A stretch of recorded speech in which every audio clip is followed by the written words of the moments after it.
thought that today we could talk about new chapters in life. And you know what I just realized? I have no coffee.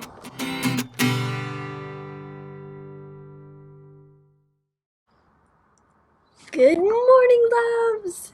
Happy Tuesday! I hope you guys had a phenomenal 3-day weekend.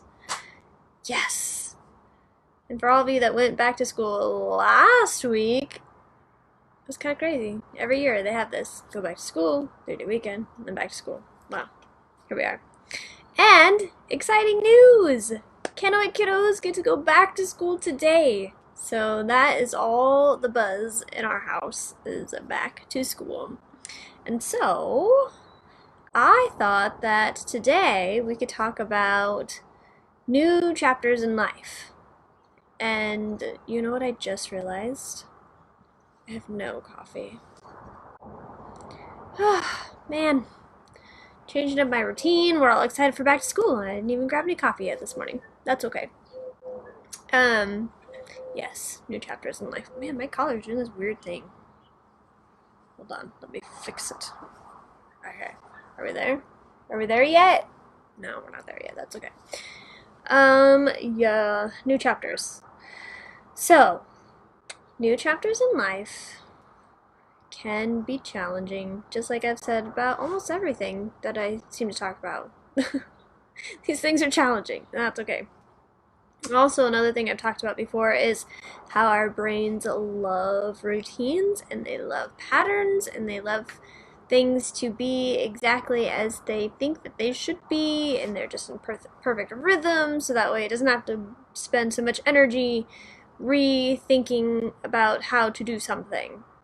And that's kind of one of the big struggles of a new chapter in life is it's new, and it's a lot of it is something that we haven't done before, and our brain is just like, what is this? I don't have any like pre-programmed routine for this thing that you're doing now.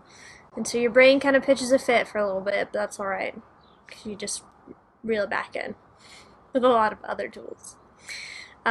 So new start in life. So when I think about this is an analogy that I kind of play in my brain when I think about new phases of life. You know how when you're in the shower and it's like a nice, warm, comfy, cozy shower, and you're not really ready to get out, but you know that you should be out of the shower, so you turn off the shower, but part of you really kind of wants to turn it back on because once you turn it off and then you get out and it's cold out there and then you gotta get a towel and all these things, right? But once you get your body dry and you're all, back in some jammies or some clothes or what have you, then you're nice and warm and you're secure again, right? That's kind of like new starts for me. Like we go, oh, thank you, love. Ask and you shall receive.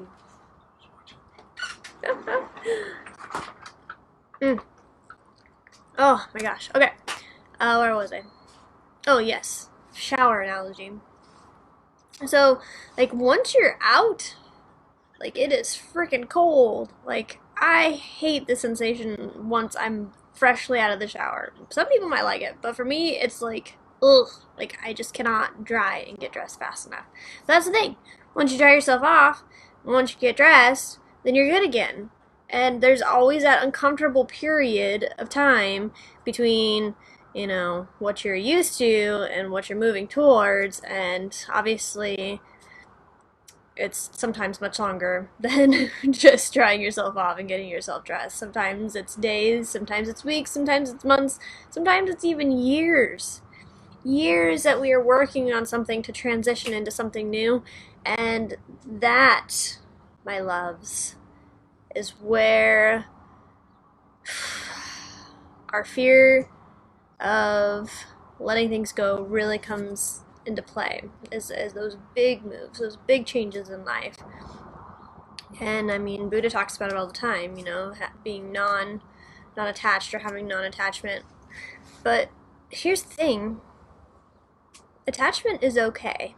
attachment is actually really good for us in certain phases of our life. When we become attached to things, we want to learn more about it, or we're taught a lot in the process, depending on what it is we're attached to.